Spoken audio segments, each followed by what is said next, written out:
Advocate Jahangir Hossain Helal, আপনার কিছু যুক্ত করবেন কিনা এই সন্ত্রাস মোকাবেলায় বা প্রতিরোধে? কিভাবে প্রতিরোধ করা সম্ভব? রাজনৈতিক নেতৃবৃন্দ এক হওয়া সম্ভব কিনা? জি, ধন্যবাদ। আহ, রাজনীতি আসলে পরিবর্তিত হয়েছে, পরিবর্তনের দিকে যাচ্ছে। পরিবর্তিত এই রাজনীতি আমাদেরকে মেনে নিয়ে চলতে হবে। এই বাংলাদেশটা আমাদের সকলের, কিন্তু আমাদের রাজনৈতিক কর্মসূচি আলাদা আছে।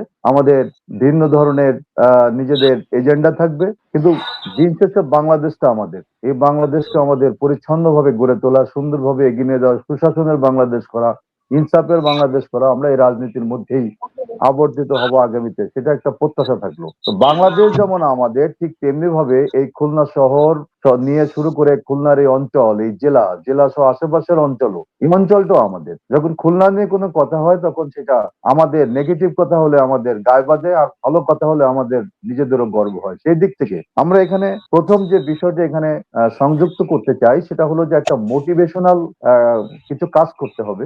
যারা এই এই জগতে চলে গিয়েছে, মাদকের এই জগতে চলে গেছে, সন্ত্রাসের জগতে চলে গেছে, অস্ত্র হাতে আছে, এটা মোটিভেশন করা দরকার। এদের সকলের মোটিভেশন করে তাদেরকে পুনর্বাসনেরও একটি জায়গা আনা দরকার, যে ঠিক এই পথ ছেড়ে দিয়ে যে আহ্বানটার কথা বলে হচ্ছে, এটা প্রয়োজন। আর সেই সাথে যেটা, সেটা হলো যে এখন আমাদের হয় কি, যে একটা সামনে নির্বাচন, রাজনীতি করি আমরা, নির্বাচনে আবার রাজনৈতিক ভাবে প্রার্থীও হয়েছি, ভিন্নতা আছে। তো সেই ভিন্নতা শুধুমাত্র নির্বাচন, কিন্তু নির্বাচনের জনগণের সুষ্ঠু নির্বাচনের মধ্যে দিয়ে সমর্থনের, নির্বাচনে জনগণের সমর্থনে বিজয়ী প্রার্থী হবে। এই খুলনা অঞ্চলে, খুলনা জেলার 6টি আসন আছে, বিজয়ী প্রার্থী হবে তারা। এই বিজয় প্রার্থী যখন হবে, তখন আমাদের এই অঞ্চলের এই সকল রাজনীতি বিজয় যে হলো, যিনি হেরে গেলেন, উভয় মিলে সহ অন্য যে রাজনৈতিক দলগুলো আছে, সবাইকে এক জায়গায় করেই আলাপ আলোচনার মধ্য দিয়ে এই সন্ত্রাস এবং মাদক, এটাকে, মাদক কখনো নির্মূল করা যায় না। এখন যে পরিস্থিতি আছে, এটা নির্মূল করতে হলে একটা ভিন্ন কর্মসূচি নিতে হবে। মাদককে নিয়ন্ত্রণ করা যায়, কিন্তু যদি আমরা এটাকে নির্মূল করতে চাই বা ব্যাপক নিয়ন্ত্রণের মধ্যে নিতে চাই, তাহলে মাদকটা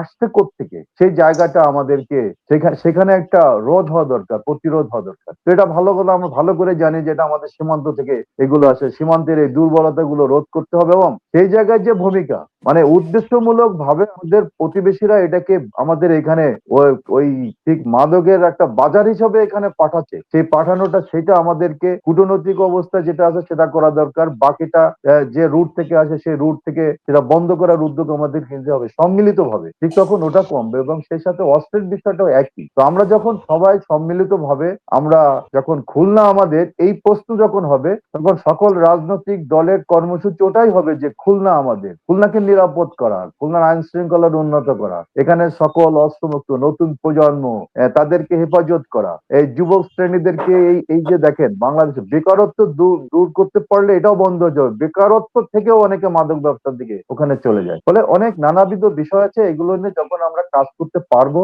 এবং সেই কাজ আসলে কারো একার পক্ষে সম্ভব না, এই কথা সঠিক, এটা সকালে সম্মিলিত ভাবে এটা করতে হবে। এবার আসি আমরা খুলনার আসন সবকটা বলা হলো। এখন আমাদের এই নির্বাচনী আসনের মধ্যে আমি আর মঞ্জু ভাই এখানে আছি, সেটা আমি প্রথমে বলেছি।